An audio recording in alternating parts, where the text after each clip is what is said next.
കാലവർഷം വളരെയധികം ശക്തി പ്രാപിക്കുകയാണ്. കോഴിക്കോട്, കണ്ണൂർ, കാസർഗോഡ് ജില്ലകളിൽ റെഡ് അലർട്ടാണ്. മലപ്പുറം, വയനാട് ജില്ലകളിൽ ഓറഞ്ച് അലർട്ടും തുടരുന്നുണ്ട്. മഴയിലും ശക്തമായ കാറ്റിലും വലിയ നാശനഷ്ടമാണ് ഇന്ന് സംസ്ഥാനത്ത് ഉണ്ടായത്. കണ്ണൂരിൽ കനത്ത മഴയിൽ കെട്ടിടവും മതിലും തകർന്നു വീണു. തളാപ്പ് LIC റോഡിലായിരുന്നു കെട്ടിടം തകർന്ന് വീണത്. ജോസഫ് അഗസ്റ്റിൻ വിശദാംശങ്ങൾ നൽകും. ജോസഫ്, വലിയ അപകടമാണ്.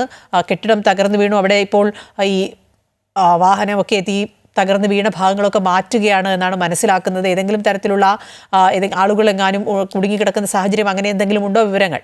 അകല കഴിഞ്ഞ 8 മണിക്കൂറിലധികമായി കണ്ണൂർ ജില്ലയിൽ കനത്ത മഴ തുടരുന്ന ഒരു സാഹചര്യമാണ്. ഗ്രാമനഗര പ്രദേശങ്ങളിലും മലയോര മേഖലയിലും ഇടനാടുകളിലും തീരപ്രദേശത്തും കനത്ത മഴ തന്നെ തുടരുകയാണ്.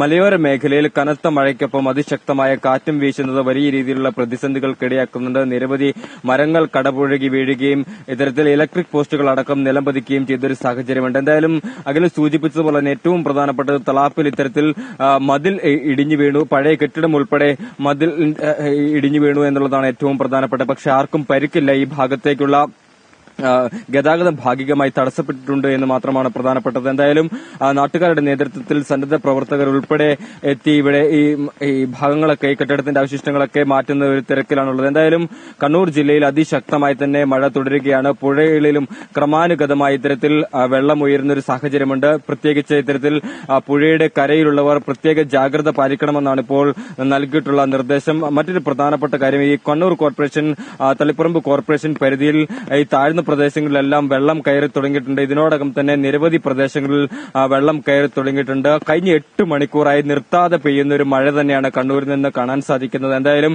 ഗ്രാമനഗര പ്രദേശങ്ങളിലും എല്ലാം തന്നെ ഇത്തരത്തിൽ മഴ തുടരുന്ന ഒരു സാഹചര്യത്തിലേക്ക് കാര്യങ്ങൾ നീങ്ങിയിരിക്കുകയാണ്. വരും മണിക്കൂറുകളിലും അതിശക്തമായ മഴയുണ്ടാകുമെന്നാണ് കാലാവസ്ഥാ വകുപ്പ് നൽകുന്ന നിർദ്ദേശം. മാത്രമല്ല, കാറ്റിന്റെ വേഗത 60 കിലോമീറ്റർ മുതൽ വേഗതയിലുള്ള കാറ്റ് വീശിയടിക്കാനുള്ള സാധ്യതയുണ്ട്. അതുകൊണ്ട് തന്നെ ഇത്തരത്തിൽ വാഹനങ്ങളിൽ യാത്ര ചെയ്യുന്നവർ ഉൾപ്പെടെ ഇത്തരത്തിൽ ജാഗ്രത പാലിക്കണമെന്നൊരു നിർദ്ദേശമാണ് നൽകിയിരിക്കുന്നത്.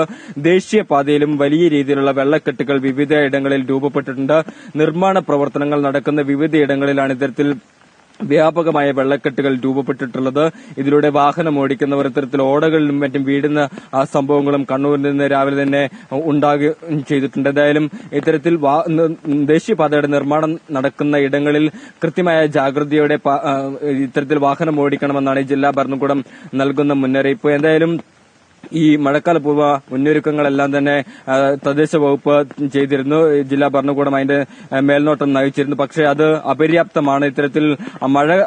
ഇത്തരത്തിൽ കനക്കുന്ന ഒരു സാഹചര്യത്തിൽ ഇത്തരത്തിൽ വെള്ളക്കെട്ട് ഉൾപ്പെടെ നിയന്ത്രിക്കാൻ സാധിച്ചില്ല എന്നുള്ളൊരു അരക്ക് ആക്ഷേപം കൂടി ഈ ഘട്ടത്തിൽ പുറത്തു വരുന്നുണ്ട്. മാത്രമല്ല, പല ഓടകളും വൃത്തിയാക്കാത്തതിന് മൂലമാണ് ഇത്തരത്തിൽ ടൗൺ പ്രദേശങ്ങളിലെല്ലാം ഈ കടകളിൽ ഉൾപ്പെടെ വെള്ളം കയറുന്ന നിലയിലേക്ക് വെള്ളം കയറി തുടങ്ങാൻ കാരണമായതെന്നുള്ളൊരു പ്രധാനപ്പെട്ട ഗുരുതരമായ ആരോപണമാണ് ഇത്തരത്തിൽ വ്യാപാരികൾ അടക്കം ഉന്നയിക്കുന്നത്. എന്തായാലും മഴയ്ക്ക് അല്പം പോലും കുറവില്ല. കാറ്റിനും ഇടിമിന്നലും ഇത്തരത്തിൽ ഭീകരാന്തരീക്ഷം സൃഷ്ടിക്കുന്ന ഒരു സാഹചര്യം തന്നെയാണ് കണ്ണൂരിൽ നിന്ന് കാണാൻ സാധിക്കുന്നത്. അഖില.